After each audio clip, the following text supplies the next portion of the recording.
Let me begin this evening by expressing my gratitude to the American people for your outpouring of love and support following the assassination attempt at my rally on Saturday.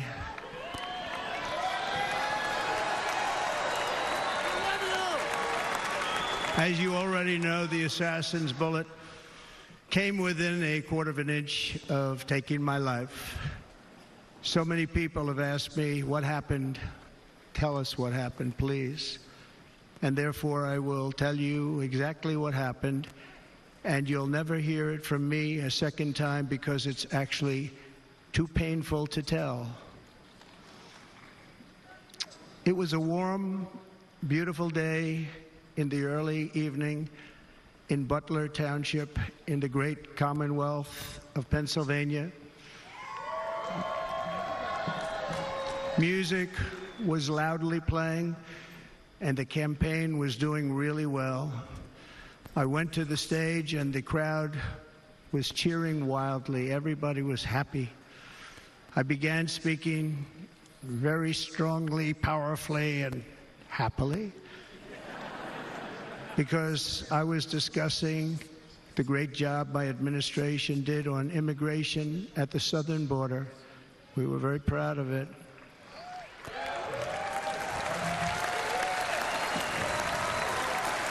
Behind me and to the right was a large screen that was displaying a chart of border crossings under my leadership.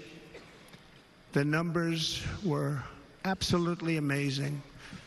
In order to see the chart, I started to, like this, turn to my right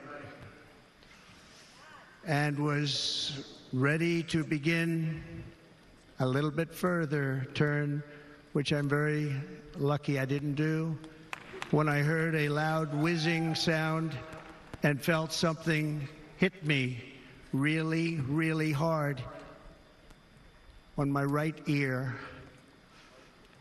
I said to myself, wow, what was that? It can only be a bullet. And moved my right hand to my ear, brought it down. My hand was covered with blood, just absolutely blood all over the place. I immediately knew it was very serious, that we were under attack, and in one movement proceeded to drop to the ground.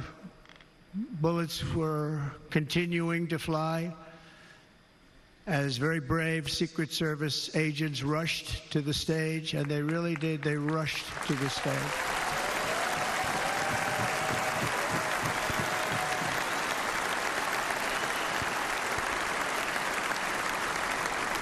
These are great people at great risk, I will tell you, and pounced on top of me so that I would be protected. There was blood pouring everywhere, and yet, in a certain way, I felt very safe because I had God on my side. I felt that.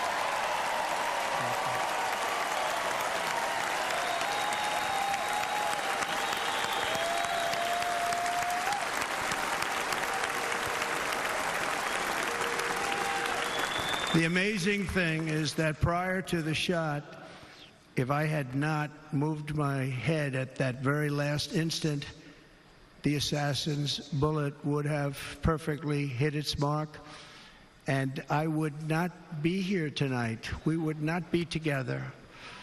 The most incredible aspect of what took place on that terrible evening in the fading sun was actually seen later.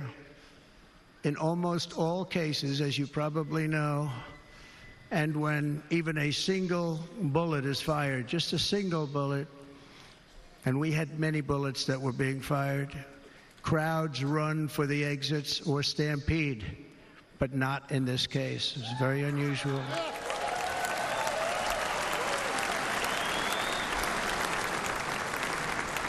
This massive crowd of tens of thousands of people stood by and didn't move an inch.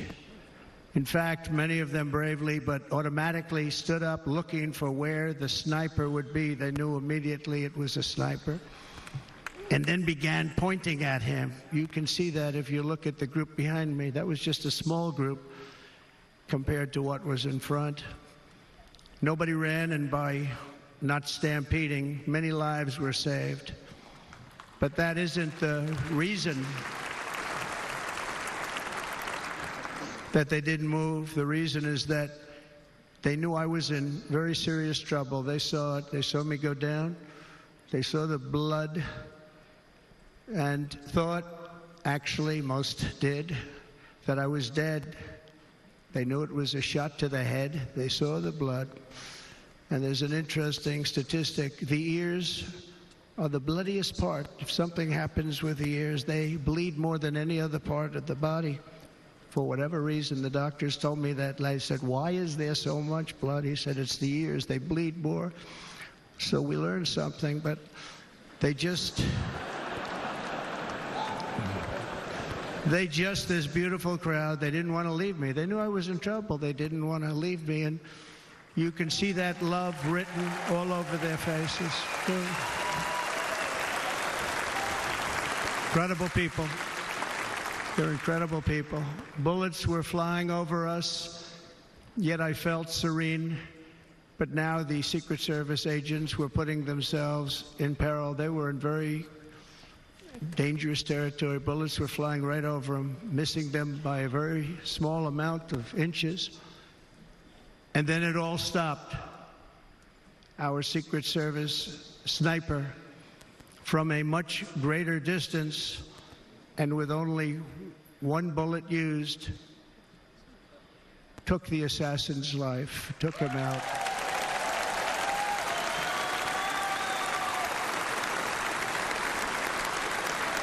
I'm not supposed to be here tonight. Not supposed to be here. Yes, you are. Yeah.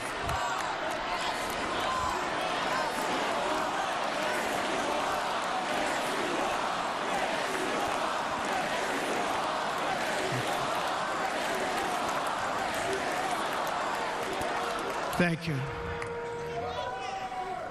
But I'm not. And I'll tell you, I stand before you in this arena only by the grace of Almighty God.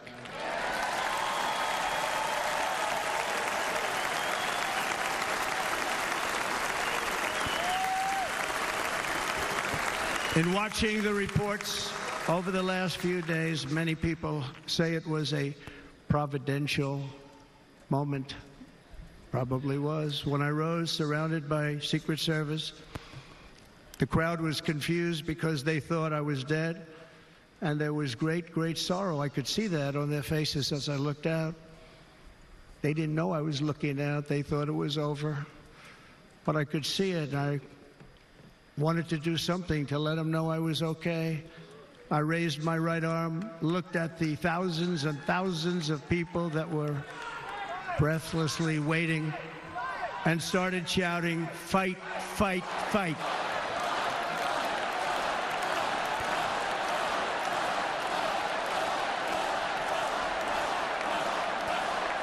Thank you. Once my clenched fist went up, and it was high into the air. You've all seen that. The crowd realized I was okay and roared with pride for our country like no crowd I have ever heard before. Never heard anything like it. For the rest of my life, I will be grateful for the love shown by that giant audience of patriots that stood bravely on that fateful evening in Pennsylvania. Tragically, the shooter claimed the life of one of our fellow Americans, Corey Comparator. Unbelievable person, everybody tells me. Unbelievable. And seriously wounded, two other great warriors. Spoke to them today. David Dutch and James Copenhaver. Two great people. I also spoke to all three families of these tremendous people. Our love and prayers are with them, and always will be. We're never going to forget them. They came for a great rally. They were serious Trumpsters, I want to tell you. They were serious Trumpsters, and still are. But Corey, unfortunately, we have to use the past tense. He was incredible. He was a highly respected former fire chief, respected by everybody. Was accompanied by his wife, Helen, incredible woman. I spoke to her today, devastated, and two precious daughters. He lost his life selflessly, acting as a human shield to protect them from flying bullets. He went right over the top of them and was hit. What a fine man he was.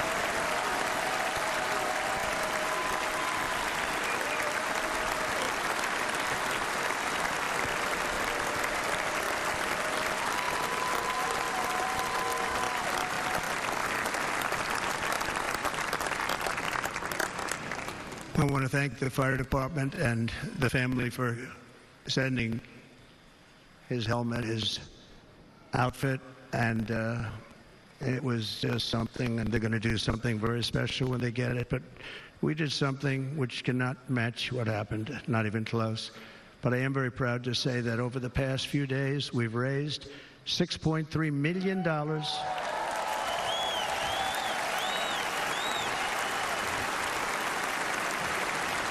for the families of David, James, and Corey, including from a friend of mine just called up. He sent me a check right here. I just got it. $1 million from Dan Newland. Thank you, Dan.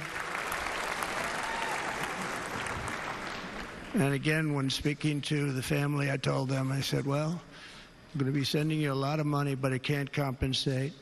They all said the same thing. You're right, sir. We appreciate so much what you're doing, but nothing can take the place in the case of Corey. And the other two, by the way, they were very, very seriously injured, but now they're doing very well. They're going to be okay.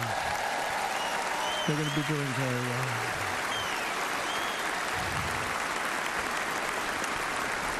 They're warriors. So now I ask that we observe a moment of silence in honor of our friend Corey.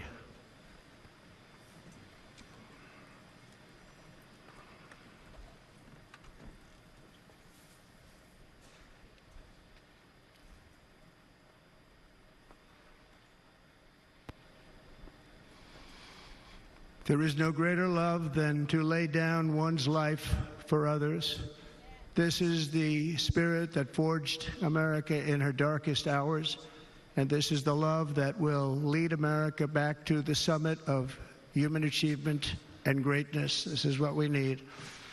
Despite such a heinous attack, we unite this evening more determined than ever. I am more determined than ever, and so are you. So is everybody in this room.